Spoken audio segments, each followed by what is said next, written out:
High friends, welcome back to brain academy. BBITIA ह्या परिवारामध्ये पुन्हा एकदा स्वागत तुमचं. बघा, आपण एडी करंट लॉस शिकलो होतो ट्रान्सफॉर्मरच्या दुसऱ्या भागामध्ये.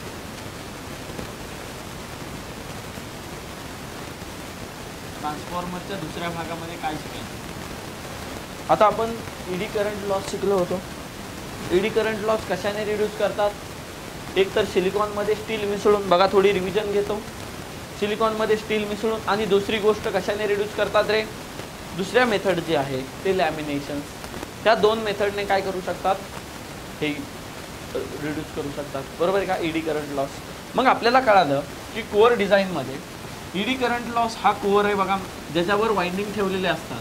तो काय असतो रे? त्या वाइंडिंग आहेत, त्या कॉइल्स आहेत. कॉइल ज्याच्यावर ठेवलेले असतात, हा काय झाला? कोअर झाला. आणि ही काय झालं रे? वाइंडिंग झाले. मग ज्या वाइंडिंगला टर्न्स कमी असतात, म्हणजे कॉइल्स कमी लावलेले असतात, त्याला म्हणायचं बघा, ज्या वाइंडिंगला कमी दोन वाइंडिंग असतात, बरोबर आहे का? ज्या वाइंडिंगला सपोज इथं N1 आहे टर्न्स, किंवा कॉइल N1 टर्न्स आहेत आणि इथं N2 टर्न्स आहेत. जिथं टर्न्स जास्त आहेत म्हणजे जास्त गुंडाळलेली वाइंडिंग आहे, बरोबर आहे का? त्या वाइंडिंगला म्हणायचं HV winding. Suppose N1 is greater than N2. N1 हा जास्त गुंडाळलेला, जास्त टर्न्स असते N2 पेक्षा, तर ज्या वाइंडिंगला HV वाइंडिंग म्हणायचं. आणि ह्याला काय म्हणायचं रे? LV winding. ओके. मग याच्यामध्ये आपण म्हटलं होतं की लॅमिनेशन लावून ईडी करंट लॉस रिड्यूस करत होतो. त्यानंतर बाळांनो काय शिकायचं आहे रे? Hysteresis loss. हिस्टरेसिस लॉस आता कसा यूज करतात, कसा अवॉइड करतात, इकडे नीट लक्ष द्या. Hysteresis loss. हिस्टरेसिस लॉस हा डिपेंड आहे फ्लक्स डेन्सिटीवर. कशावर डिपेंड आहे? फ्लक्स डेन्सिटीवर. नीट लक्षात ठेवा. Hysteresis loss. फ्लक्स डेन्सिटी म्हणजे काय रे? बी म्हणजे तुमचे चुंबकीय रेषा, बरोबर आहे का? किंवा चुंबकीय फील्ड पर एरिया. ह्या एरियामध्ये बघा, हा एरिया आहे, एवढा एरिया आहे. ह्या एरियामध्ये फील्ड किती आहे? मॅग्नेटिक फील्ड किती आहे? सपोज जास्त जर मॅग्नेटिक फील्ड असेल, बरोबर आहे का? मी काय सांगतोय नीट लक्षात ठेवा. जास्त जर मॅग्नेटिक फील्ड असेल, बघा जास्त Bmax, हा Bmax जर जास्त असेल तर हिस्टरेसिस लॉस कमी असतो. काय असतो? Hysteresis loss. म्हणजे फील्ड जास्त तर हिस्टरेसिस लॉस कसा असतो रे? कमी असतो. नीट लक्षात ठेवा. जर फील्ड जास्त असेल, फ्लक्स जास्त असतील एखाद्या एरियामध्ये, तर हिस्टरेसिस लॉस कसा असतो रे? कमी असतो. का कमी असतो? जेव्हा तुमचं फील्ड जास्त असते, बघा नीट लक्ष द्या, जेव्हा तुमची फील्ड जास्त असते तेव्हा जो हिस्टरेसिस लूप तुम्ही शिकता ना, नीट लक्ष द्या. मॅग्नेटिक जेव्हा शिकताल तुम्ही, मॅग्नेटिकमध्ये आपण बेसिकमध्ये शिकू, तेव्हा असा एक लूप असतो. त्या लूपला म्हणतात हिस्टरेसिस लूप. काय म्हणतात रे? Hysteresis loop. ह्या हिस्टरेसिस लूप जेवढा मोठा असेल, बघा नीट लक्षात ठेवा, इकडं जातो, इकडं येतो, जेवढा मोठा असेल तेवढा हिस्टरेसिस लॉस जास्त. काय असतो? जेवढा जास्त हिस्टरेसिस लूप असेल तेवढा हिस्टरेसिस लॉस जास्त असतो. म्हणून म्हणतात की जे मॅग्नेटिक मटेरियल असतात त्यांचा हिस्टरेसिस लूप कमी पाहिजे. काय पाहिजे? कमी पाहिजे. म्हणजे कमी कधी असेल? तर जेव्हा तुमची फ्लक्स डेन्सिटी जास्त असेल तेव्हा हिस्टरेसिस लॉस कसा असेल रे? कमी असेल. फ्लक्स डेन्सिटी म्हणजे काय सांगते बघा. फ्लक्स डेन्सिटी म्हणजे काय आहे रे? फ्लक्स पर एरिया. फ्लक्स त्या एरियामध्ये किती आहे ती काय सांगते? Flux density. मग मला सांगा रे, मला सांगा, आपण काय यूज केलता रे? Silicon steel. आपण काय यूज केलता?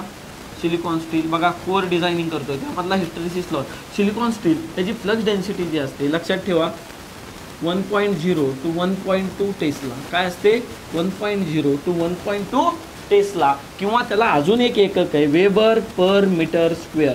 वेबर भागिले मीटर स्क्वेअर. त्याला पण वेबर कशाची? फ्लक्सचं युनिट.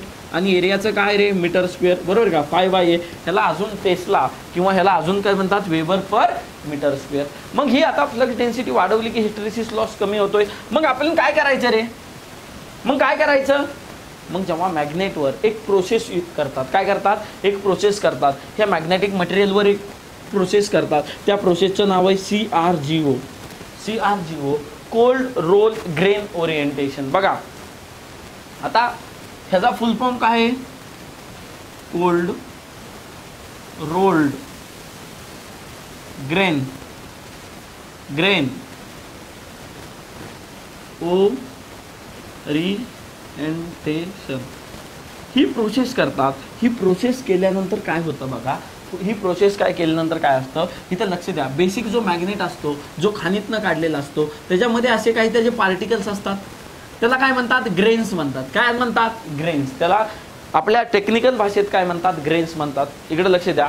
जेव्हा एखादा मॅग्नेटिक मटेरियल खाणीतनं काढलेला असतो त्याच्यामध्ये काही पार्टिकल असतात मॅग्नेटचे, त्याला काय म्हणतात, ग्रेन्स म्हणतात. आणि ते ग्रेन्स पार्टिकल जेव्हा खाणीतनं काढलेला असतो का, कसे पण इकडं आबड धोबड कोणत्याही डायरेक्शनने असतात, कळतंय का. हे ग्रेनचं डायरेक्शन युनिफॉर्म नसतं. काय नसतं, युनिफॉर्म नसतं. मग ग्रेनचं डायरेक्शन कोणत्याही साईडने असलं की हे ह्याला फ्लक्स काढतात, हे ह्याला, म्हणजे ह्यांची फ्लक्स डेन्सिटी काय होते, फ्लक्सचं मॅग्नेट्यूड कमी होतं, एकामेकांना कॅन्सल होतात. त्यामुळं जेव्हा सिलिकॉन स्टील खाणीतनं काढतात किंवा त्याच्यावर कोणती प्रोसेस त्या ग्रेन्सवर करत नाहीत तेव्हा त्याची फ्लक्स डेन्सिटी का होते रे, कमी होते. का तर फ्लक्स कमी होतात, एकामेकांना छेदून काय होतात, फ्लक्स कमी होतात. त्यामुळे फ्लक्स डेन्सिटी काय होते, कमी होते.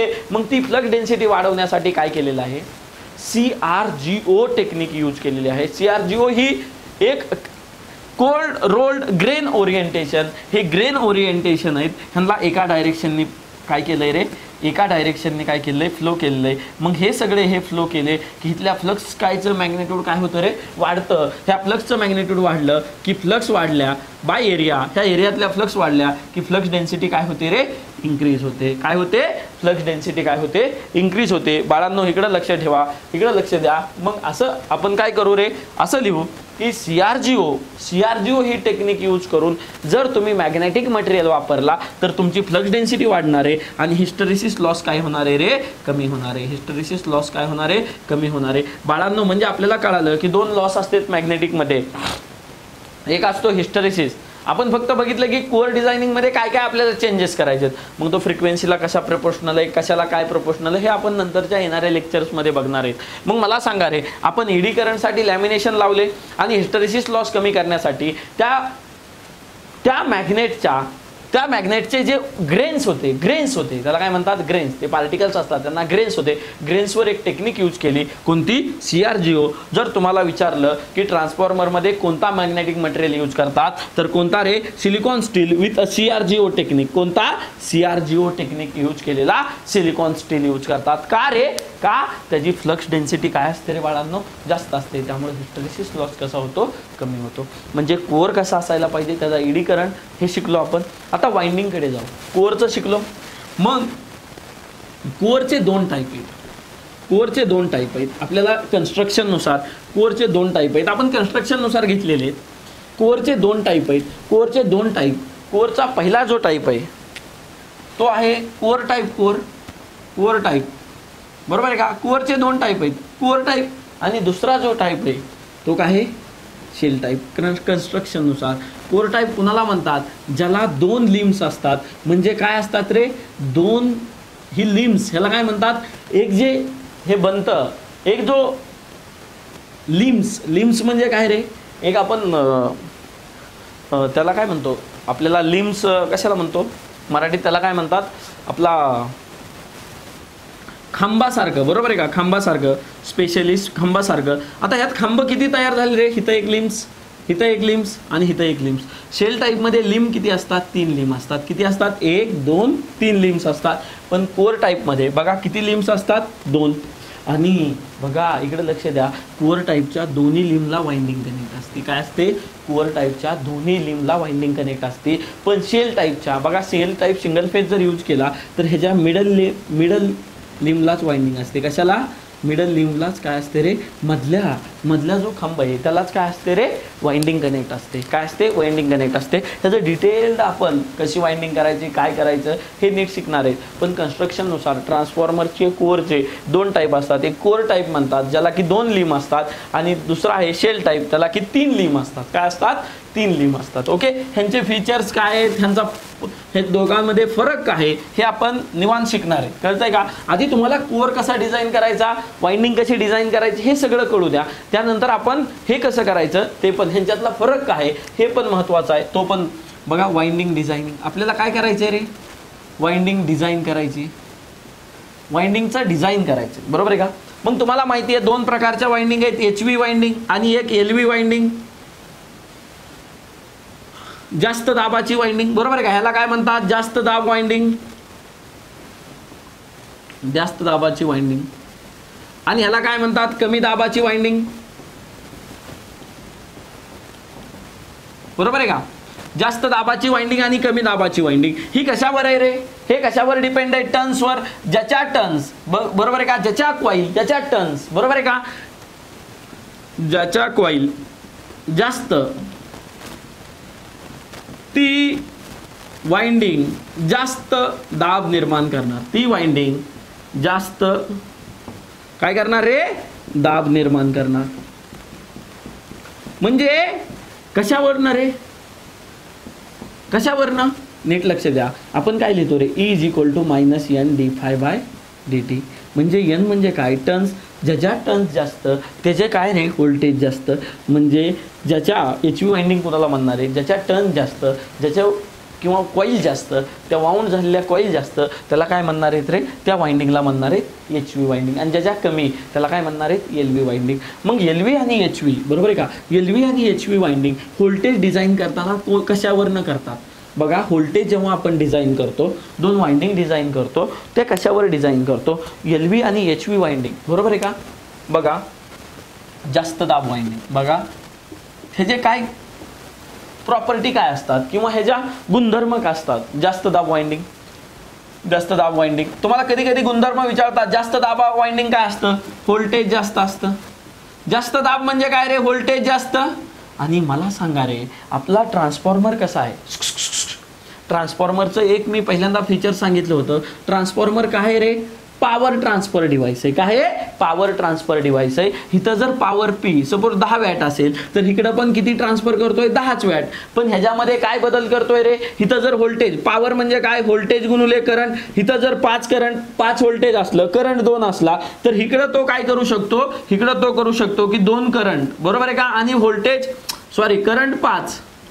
करंट 5 करू शकतो, व्होल्टेज 2, पण पॉवर किती आहे रे? 10च आहे बरोबर आहे का? 10च वॅट आहे. म्हणजे काय करतोय रे? एकतर करंट आणि व्होल्टेज मध्ये चेंज करतोय बरोबर आहे का? आणि काय होतंय रे? चेंज करताना काय होतं? इकडे लक्ष द्या. जिथं व्होल्टेज जास्त असेल तिथं करंट कसा आहे? कमी आहे. जेव्हा ट्रान्सफॉर्मर डिझाईन जिथं वाइंडिंग हाय उच्च दाबाची वाइंडिंग असते किंवा हाय व्होल्टेज वाइंडिंग असते, ज्या वाइंडिंगचा व्होल्टेज जास्त असतं त्या वाइंडिंगचा करंट कसा असतो? कमी असतो. म्हणजे जास्त दाबाची वाइंडिंग किंवा HV वाइंडिंगचं काय पहिलं फीचर काय आहे? व्होल्टेज जास्त असतो आणि करंट काय असतो रे? कमी असतो. ज्या वाइंडिंगचा व्होल्टेज जास्त असतो त्या वाइंडिंगचा करंट कसा असतो? कमी असतो. त्यामुळे तुमच्या घरी जे व्होल्टेज येतं बाळांनो, ते किती येतं रे? 440 व्होल्ट. कमी व्होल्टेज येतं. पण तुमच्या तिथं करंटचं रेटिंग कसं असतं? तुमच्या त्या लाईनचं किंवा लोडचं रेटिंग भरपूर असतं. तिथं करंट जास्त असतो. त्या ट्रान्सफॉर्मरचा करंट जास्त असतो बरोबर आहे का? त्या ट्रान्सफॉर्मरचा करंट व्होल्टेज कमी आहे म्हणजे करंट काय आहे रे? जास्त असतो बरोबर आहे का? करंट काय? बघा, जास्त दाबाची वाइंडिंग जिथं असते व्होल्टेज जास्त असतं, करंट कमी असतो. करंट कमी असला बरोबर आहे का बाळांनो? करंट कमी असला बरोबर आहे का? व्होल्टेज जास्त करंट कमी. मग मला सांगा रे, रेजिस्टन्स कसा असेल? रेजिस्टन्स म्हणजे काय रे? Voltage divided by current. Voltage जास्त करंट कमी म्हणजे रेजिस्टन्स काय रे? व्होल्टेज जास्त म्हणजे रेजिस्टन्स जास्त. हा कमी म्हणजे हा पण जास्त. म्हणजे त्या कॉईलचा बरोबर आहे का, ही जी वाइंडिंग आहे ह्याचा रेजिस्टन्स कसा असणार आहे? जी HV वाइंडिंग आहे, उच्च दाबाची वाइंडिंग आहे, त्याचा जो रेजिस्टन्स असेल ती जास्त असेल. बघा नीट लक्षात ठेवा, रेजिस्टन्स जास्त असेल. बघा लक्षात ठेवा, जी जास्त दाबाची वाइंडिंग असते त्याचा रेजिस्टन्स काय असतो? जास्त असतो. काय असतो? रेजिस्टन्स जास्त असतो. मग रेजिस्टन्स जास्त बाळांनो, तर तुम्हाला माहिती आहे की रेजिस्टन्स = आपण शिकलेलो आहे ρL/A. रेजिस्टन्स जास्त तर त्या वाइंडिंगचा एरिया कसा आहे रे? कमी असतो. बघा, रेजिस्टन्स जास्त हे इन्व्हर्सली प्रोपोर्शनल आहे. एक जास्त उलट असलं की दुसरं काय असतं? कमी असतं. त्याच्या उलट ज्या भाषेत असतं बघा, हा जर जास्त असला त्याच्या उलट भाषेत हा काय असतो रे? कमी असतो. म्हणजे ए म्हणजे काय रे बाळांनो? एरिया आहे. ए म्हणजे काय रे? एरिया आहे. मग मी म्हणू का रे, जास्त दाबाच्या वाइंडिंगचा एरिया काय असतो? कमी असतो. एरिया कमी असतो. त्यामुळं त्या वाइंडिंगला थिन वाइंडिंग म्हणतात, बारीक बरोबर आहे का? बारीक वाइंडिंग पण म्हणतात. बारीक वाइंडिंगची कॉईल म्हणतात. कॉईलचा जो एरिया आहे तो कसा असतो? कमी असतो. त्यामुळे त्याला थिन म्हणतात. त्या कॉईलला काय म्हणतात? थिन म्हणतात. ओके. मग ह्या वाइंडिंगला इन्सुलेशन जे लागतं बघा, इन्सुलेशन म्हणजे काय रे? तुम्हाला माहिती आहे, केबलला इन्सुलेशन असतं. आपण मोटर वाइंडिंग करतो त्याला इन्सुलेशन असतं. ते इन्सुलेशन कशावर लावतात रे? इन्सुलेशन कशानुसार लावतात? इन्सुलेशनचं जे डिझाईन असतं बाळांनो, इन्सुलेशनचं जे डिझाईन असतं ते असतं व्होल्टेजच्या रेटिंगवर, आणि जी वायरची लेंथ तुम्ही म्हणता 4 mm वायर लागणार आहे, तुमचा फ्रीजला किती लागणार आहे, 10 mm लागणार आहे. म्हणजे तुम्ही काय रे, जो एरिया, बरोबर आहे का, एरिया बघा, व्होल्टेजचं रेटिंग कशावर असतं, इन्सुलेशनवर, आणि करंटचं रेटिंग कशावर असतं. तुम्ही काय म्हणता, अरे फ्रीजला लोड आहे. लोड म्हणजे काय रे, करंट जास्त आहे, त्याच्यामध्ये काय आहे, करंट जास्त आहे. तुम्ही म्हणता फ्रीजला मोठी वायर घ्या, वेल्डिंग मशीनला मोठी वायर घ्या, का रे, तिचा लोड कसा आहे, जास्त आहे, बरोबर आहे का. त्या मशीनचा लोड कसा आहे, म्हणजे जो करंट आहे, बरोबर आहे का, करंट आहे तो कशाला प्रोपोर्शनल आहे रे. करंट कशावरून डिझाईन करतात, एरियावरनं. जो ज्याचा एरिया जास्त तो काय घेणार, जास्त करंट घेणार, बरोबर आहे का. एरिया कशावर, बघा इथं करंट कमी आहे, रेजिस्टन्स जास्त आहे, बघा करंट कमी आहे, एरिया कमी आहे, बरोबर आहे का. करंट कमी, एरिया कमी. आता बघा व्होल्टेज जास्त, इन्सुलेशन कसं लागेल. इन्सुलेशन म्हणजे काय रे, आपण तुम्ही टाकता इन्सुलेशन कसं रे, तुम्ही मोटर डिझाईन करताना इन्सुलेशन टाकता, किंवा केबल्समध्ये काय असतात रे, इन्सुलेशन्स असतात, किंवा आपल्या वाइंडिंग्स डिझाईन करताना तुम्ही इन्सुलेशन लावता. ही वाइंडिंग ह्यापासून आयसोलेट व्हावी. मग हिथं जे लागणार आहे, आता हे वाइंडिंग सगळ्या HV वाइंडिंगमध्ये व्होल्टेज किती असणार आहे रे, जास्त असणार आहे. मग जी इन्सुलेशन डिझाईन असतं ते व्होल्टेज रेटिंगवर असतं. तुम्ही बघता ट्रान्समिशन लाईन असते, त्याला वेगवेगळ्या लाईनला 33 kV ला 3 डिस्क असतात, 11 kV ला 1 असते. म्हणजे कसं रे, जसं व्होल्टेज वाढेल तसं तुमचं इन्सुलेशन वाढवलेलं आहे. म्हणजे इथं जर जास्त दाबाची वाइंडिंग असली तर त्याला इन्सुलेशन लागणार आहे. ते कसं लागणार आहे रे, इन्सुलेशन हे जास्त लागणार आहे. काय लागणार आहे, जास्त लागणार आहे. कळालं. बघा उच्च दाबाच्या वाइंडिंगच्या प्रॉपर्टी कळाल्या. गुणधर्म काय आहेत उच्च दाबाचं, त्याचं व्होल्टेज जास्त असतं, करंट कमी असतो. करंट कमी म्हणजे त्याचा एरिया कमी असतो, म्हणजे त्या वाइंडिंगला थिन वाइंडिंग म्हणतात. त्याचा रेजिस्टन्स जास्त असतो, आणि इन्सुलेशन लागणारं हे कसं असतं रे, जास्त असतं. इन्सुलेशन लागणारं कसं असतं, जास्त असतं. मग आपल्याला कमी दाबाची वाइंडिंग डिझाईन करताना कमी दाबाच्या वाइंडिंगचे गुणधर्म काय आहेत, कमी दाबाची. आता जास्त दाबाची वाइंडिंग बघितली, इकडंच काय करा रे, कमी दाबाची वाइंडिंग म्हणजेच LV winding, low voltage winding, त्याला इंग्लिश मधनं काय म्हणतात, लो व्होल्टेज वाइंडिंग. त्याच्यामध्ये व्होल्टेज काय आहे रे, व्होल्टेज कमी आहे. बघा नीट लक्षात ठेवा, व्होल्टेज कमी आहे. मग करंट काय असेल रे, त्याच्या उलट असणार. जिथं व्होल्टेज कमी असतं, मी तुम्हाला सांगितलंय तिथं करंट काय असणार आहे, जास्त असणार आहे करंट. मग मला सांगा, करंट जास्त म्हणजे एरिया कसा रे, एरिया जास्त.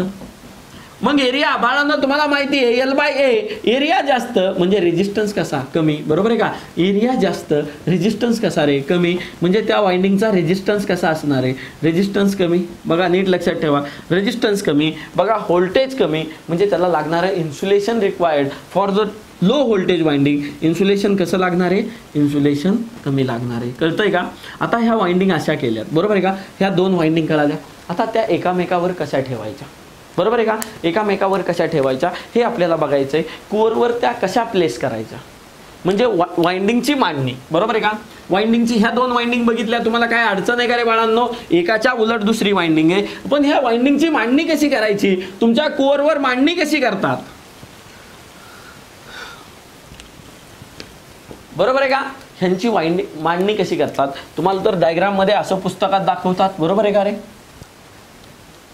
कसं आहे, इथं एक वाइंडिंग, बरोबर आहे का, इथं कमी दाबाची, ह्याला LV वाइंडिंग म्हणतो. ही जास्त दाबाची, ह्याला HV वाइंडिंग म्हणतो. मग बाळांनो इकडं जर सप्लाय दिला, बरोबर आहे का, इथं जर सप्लाय दिला, बरोबर आहे का, इथल्या फ्लक्स काय होणार रे, इकडं जाऊन काय होणार, कट होणार. त्याला म्युच्युअल इंडक्शन म्हणतात, बरोबर आहे का. मग इथल्या फ्लक्स काय होत आहेत रे, मला सांगा, इथल्या फ्लक्स काय होत आहेत रे. इथं जर फ्लक्स ह्याने किती केल्या, 10 केल्या, तर ह्या फ्लक्स ह्या कोअर मधनं जाताना, इकडे जाताना ह्या काय करतायत रे, ह्या एअर गॅप मध्ये जातायत. कुठं जातायत रे, लक्षात ठेवा, ह्या एअर गॅप मध्ये इकडे जातायत, इकडे जातायत. कारण फ्लक्सची किंवा चुंबकीय रेषांची एक गुणधर्म आहे, ती काय करतात, कोणत्याही दिशेने पसरत जातात, बरोबर आहे का. करंट कसा, जर कंडक्टर असेल तर तिथनंच फ्लो होतो, तसं ह्यांचं तसं नाही. ह्या ज्या फ्लक्स आहेत, फ्लक्स जिथं त्यांचा कोअर आहे, मॅग्नेटिक मटेरियलची कंडक्टिव्हिटी, तिथं जास्त फ्लो होतात. पण काही फ्लक्स इन्फानाइट डिस्टन्स ट्रॅव्हल करतात, म्हणजे काही चुंबकीय रेषा कोणत्याही दिशेने फिरू शकतात, कोणत्याही दिशेने जातात. जेवढा एअर गॅप जास्त असेल, बरोबर आहे का, तिकडं त्यांना काय मिळतात रे, वाटा जास्त मिळतात. बघा इकडून फ्लक्स इकडं जायच्यात, म्हणजे ह्यांना काय भेटतायत रे, चुंबकीय रेषांना जास्त एअर गॅप भेटतोय, जास्त एअर गॅप भेटतोय. आणि ह्या एअर गॅप मधनं काय करायला लागल्या, चुंबकीय रेषा इकडे जायला लागल्यात, बरोबर आहे का. आणि ह्या जाणाऱ्या चुंबकीय रेषांना म्हणायचं लिकेज. लिकेज चुंबकीय रेषा, लिकेज चुंबकीय रेषा म्हणजे लिकेज झालेल्या, तुमच्या लिकेज झालेल्या म्हणजे त्यांचा काही अर्थ आहे का रे? 10 केल्यात, तिथनं जर 5च इकडं आल्या तर बाळांनो तुम्हाला आउटपुट जी पॉवर ट्रान्सफर होणार आहे ती होणार आहे का रे? इथं जर 10 पॉवर ट्रान्सफर होणार आहे तर इथं 5च होईल का रे? तेवढ्या फ्लक्स आल्याच नाहीत, कळतंय का? त्या फ्लक्स आल्याच नाही, मग त्या फ्लक्स कुठं गेल्या? त्या फ्लक्स झाल्या लिकेज, बरोबर आहे का? त्या फ्लक्स झाल्या लिकेज, त्यामुळे ही मांडणी ही ट्रान्सफॉर्मरमध्ये अशी मांडणी करत नाहीत. बघा, एका लिंबवर HV वाइंडिंग आणि एका लिंबवर LV वाइंडिंग असं कधीच करत नाहीत, असं कधीच मांडणी करत नाही. काय तोटा होतो रे? फ्लक्स लिकेज होतात. काय होतात? फ्लक्स लिकेज होतात, त्यामुळं पॉवर ट्रान्सफर ही इक्वॅलंट होत नाही. मग कसं मग त्यामुळं काय करतात? समांतर मांडणी, काय म्हणतात? इंटरलिव्हड किंवा समांतर मांडणी. वाइंडिंगची काय करतात? समांतर मांडणी. मग समांतर मांडणी बघा, वाइंडिंग कशा ठेवतात तर काय? समांतर मांडणी पद्धत. समांतर मांडणी पद्धत ही दुसरी पद्धत आहे. पहिली पद्धत का वापरत नाही कळालं? लिकेज होतात. दी नॉर्मल पद्धत आहे त्याच्यामध्ये काय होतं रे? लिकेज होतं. मग समांतर मांडणी पद्धत मध्ये आपण काय करतो रे बाळांनो? समांतर मांडणी पद्धत मध्ये आपण काय करतो? आपल्याकडे 2 वाइंडिंग आहेत बाळांनो, बघा 2 वाइंडिंग आहेत. मग काय करायचं रे? 2 वाइंडिंग काय करायच्या? जी कमी दाबाची वाइंडिंग आहे ती अर्धी इथं कनेक्ट करायची, LV हाफ, आणि जी उच्च दाबाची वाइंडिंग आहे ती काय करायची? अर्धी इकडे कनेक्ट करायची. बघा, समांतर करायचं म्हणजे काय केलं रे? LV काय केली? हाफ इकडे केली, आणि HV काय केली? इकडे हाफ केली. म्हणजे इकडे लक्ष द्या, इकडे लक्ष द्या, ह्या 2 शॉर्ट केल्या. इथं जर इनपुट दिलं, बघा इथं जर इनपुट दिलं आणि इकडे जर आउटपुट घेतलं बाळांनो, तर काय होणार आहे रे? इकडे लक्ष द्या, इकडे लक्ष द्या. समांतर मांडणी म्हणजे काय? अर्धी कमी दाबाची वाइंडिंग इकडे ठेवली, अर्धी जास्त दाबाची वाइंडिंग इकडे ठेवली, अर्धी कमी दाबाची वाइंडिंग इकडे ठेवली. ह्याचा फायदा काय होईल? ह्याला काय म्हणतात? समांतर मांडणी पद्धत किंवा इंटरलिव्हड वाइंडिंग अरेंजमेंट. इंटरलिव्हड वाइंडिंग अरेंजमेंट हे काय म्हणतात? इंग्लिशमध्ये काय म्हणतात? इंटरलिव्हड म्हणजे क्रॉस मध्ये, बरोबर आहे का? LV HV LV. बघा, हाफ वाइंडिंग केल्यामुळं बघा ही हाफ LV वाइंडिंग काय करेल? तिथं फ्लक्स प्रोड्यूस करेल, आणि इथल्या फ्लक्स हाफ वाइंडिंगने प्रोड्यूस केलेल्या इथल्या फ्लक्स काय करेल रे? ही HV वाइंडिंग काय करेल? कट करेल इथं. म्हणजे फ्लक्सला कुठं जास्त लांब जावं लागेल का रे? लिकेज होणार आहे का रे? नाही, बरोबर आहे का? काय व्हावं लागेल? लिकेज होणार नाही. म्हणजे ह्याला समांतर मांडणी पद्धत मध्ये काय होतं रे? लिकेज फ्लक्स होत नाही. इकडच्या LVच्या हाफ फ्लक्स काय होणार आहे? तिथं कट होणार आहे. म्हणजे फ्लक्सला जास्त अंतर हे करावं लागत नाही, बरोबर आहे का? बघा, फ्लक्सला काय करावं लागत नाही रे? जास्त अंतर काटावं लागत नाही. मग हे ऍक्च्युअली असं कनेक्ट नसतं. हे मी तुम्हाला सांगितलंय की हाफ वाइंडिंग इन्स्टॉल करतात, ह्याला समांतर वाइंडिंग पद्धत तुम्हाला समजावी म्हणून. मग ऍक्च्युअल अरेंजमेंट कशी असते? ऍक्च्युअल अरेंजमेंट समांतर वाइंडिंग पद्धत कशी असते ती सांगणार आहे. पण समांतर वाइंडिंग पद्धत म्हणजे काय? अर्धी वाइंडिंग एका साईडची अर्धी वाइंडिंग, दुसऱ्या साईडची अर्धी वाइंडिंग, एका साईडची अर्धी वाइंडिंग, दुसऱ्या म्हणजे इनपुटची अर्धी वाइंडिंग, आउटपुटची अर्धी वाइंडिंग, इनपुटची अर्धी वाइंडिंग, आउटपुटची अर्धी वाइंडिंग. म्हणजे इनपुटच्या ह्या वाइंडिंगने अर्ध्या फ्लक्स प्रोड्यूस केलेल्या अर्ध्या HV मध्ये प्रोड्यूस होतील, आणि अर्ध्या इथं प्रोड्यूस होतात. त्यामुळे काय होणार आहे रे? लिकेज फ्लक्स लॉस होणार आहे, लिकेज फ्लक्स. त्यामुळं साधी अरेंजमेंट मांडणी करत नाहीत वाइंडिंगची. कशी? समांतर मांडणी पद्धत ही यूज करतात. ह्याला अजून कॉन्सेंट्रिक वाइंडिंग पण म्हणतात किंवा इंटरलिव्हड वाइंडिंग पद्धत पण म्हणतात. पण एक्झॅक्ट ट्रान्सफॉर्मरमध्ये कशी मांडणी असते? इकडे लक्ष द्या. एक्झॅक्ट ट्रान्सफॉर्मरमध्ये तुम्ही जर असं म्हणलं तर असं एका लिंबवर असं नसतंय 2 वाइंडिंग, पण एक्झॅक्टली कसं असतंय बघा. हा कोअर आहे, लक्षात ठेवा, हा कोअर आहे.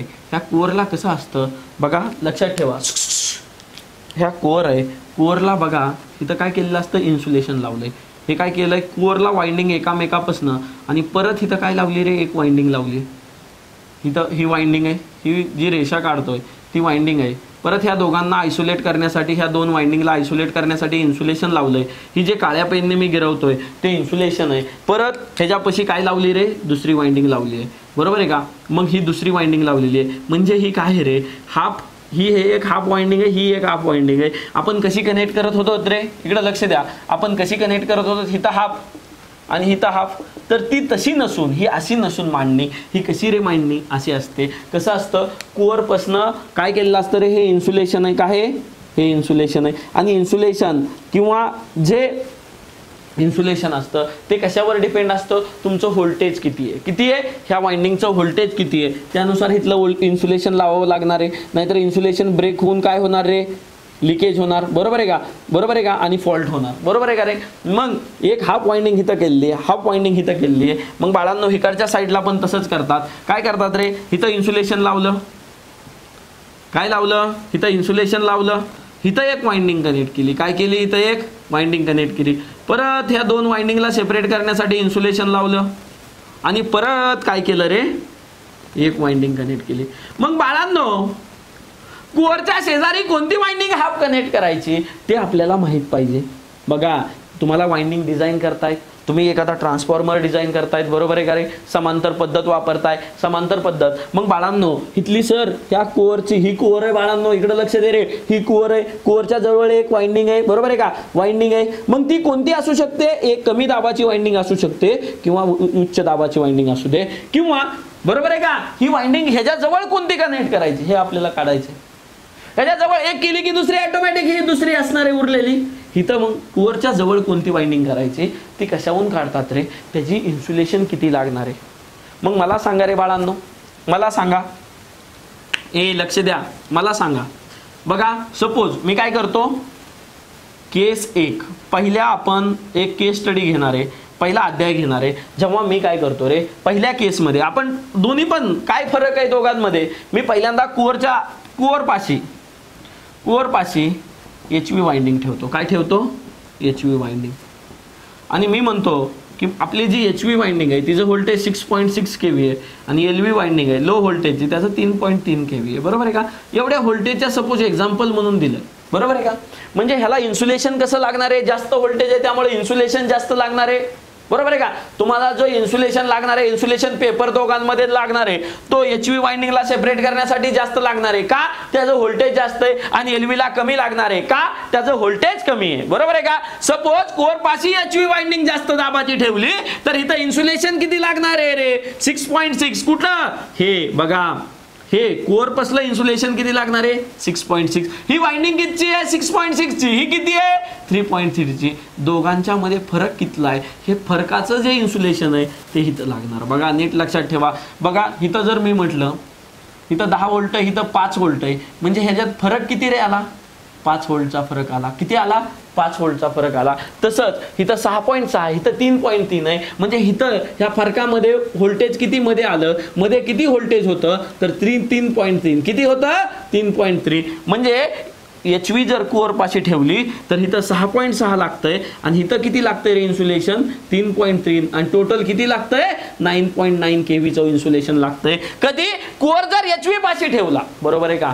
बघा बाळांनो, कोअर जर HV आणि दुसरी केस स्टडी काय ठेवा बाळांनो, जर कोअर कोणापाशी ठेवायचा आहे, कोअर LV कोअरपाशी LV ठेवायची. कोअरपाशी काय ठेवायची, कमी दाबाची LV वाइंडिंग ठेवायची. मग कोअरपाशी जर LV ठेवली बाळांनो, LVचं व्होल्टेज किती आहे, बघा LVचं व्होल्टेज किती आहे, 3.3. म्हणजे पहिल्यांदा किती लागेल, बघा इन्सुलेशन किती लागेल, 3.3. बघा हे किती आहे, 3.3 ठेवलं, हे किती ठेवलं रे बाळांनो, 6.6. बरोबर आहे का. आता ह्या दोघातला फरक काय झाला, 3.3 मायनस 6.6 किती झाला रे, 3.3. म्हणजे इथं इन्सुलेशन किती लागलं, 6.6 kV. बघा जेव्हा कोअरपाशी HV जास्त दाबाची वाइंडिंग ठेवली, इकडे लक्ष द्या, इकडे लक्ष द्या, आपल्याला कन्क्लुजन लिहायचंय या लेक्चर मध्ये. जेव्हा HV उच्च दाबाची वाइंडिंग जेव्हा कोअरपाशी ठेवली तेव्हा इन्सुलेशन टोटल किती लागलं, 9.9 kV. जेव्हा कमी दाबाची वाइंडिंग कोअरपाशी ठेवली तेव्हा इन्सुलेशन किती लागलं रे, 6.6 kV. बाळांनो तुम्हाला इन्सुलेशन कमी लागतंय म्हणजे तुम्हाला कोणती वाइंडिंग कनेक्ट करायची रे, कोअरपाशी LV वाइंडिंग करायची आहे कनेक्ट. जेव्हा तुम्ही समांतर वाइंडिंगचं कनेक्शन करताल, जेव्हा समांतर वाइंडिंग करताल तेव्हा कोअरपाशी, बघा नोट लिहून घ्या, कोअरपाशी कधी पण किंवा ऑलवेज LV वाइंडिंग कनेक्ट करतात. नीट लक्षात ठेवून ठेवा, ही नोट लिहा. कारण तुम्हाला परीक्षेत विचारतात कुअरपाशी कोणती समांतर मांडणीमध्ये कुअरपाशी पहिली वाइंडिंग कोणती असते रे? एलव्ही वाइंडिंग असते. काय एलव्ही वाइंडिंग असते? कारण त्याला यूज करतात का? त्याला इन्सुलेशन कसं लागतंय रे बाळांनो? कमी लागतंय. त्या वाइंडिंगला इन्सुलेशन कसं लागतंय? कमी लागतंय. त्यामुळं कुअरपाशी काय करतात रे? एलव्ही वाइंडिंग कनेक्ट करतात. एलव्ही आणि बघा द्या एंड बघा. नेक्स्ट कुअरच्या नंतर कोणती वाइंडिंग करतात? HV winding. एचव्ही वाइंडिंग ही बाहेरील बाजूस कनेक्ट करतात. कुअरच्या आतील बाजूस म्हणजे कुअरपाशी कोणती बाजू करतात? कमी दाबाची. आणि बाहेरील बाजू जास्त दाबाची करतात. बाहेरच्या बाजूस बघा कुअरच्या बाहेरील बाजूस एचव्ही वाइंडिंग करतात. एचव्ही वाइंडिंग बघा कुअरपाशी जवळ कोणती करतात? एलव्ही. आणि बाहेरच्या बाजूला कोणती करतात? HV winding. ह्याचं कारण काय? ह्याचा फायदा काय आहे? बघा तुम्ही काय करता रे? टॅपिंग घेता. बघा टॅपिंग हिथनं काय करता रे? तुम्ही टॅपिंग काढता. बरोबर आहे का? टॅपिंग असतात इथं. बरोबर आहे का? टॅपिंग असतात ह्या.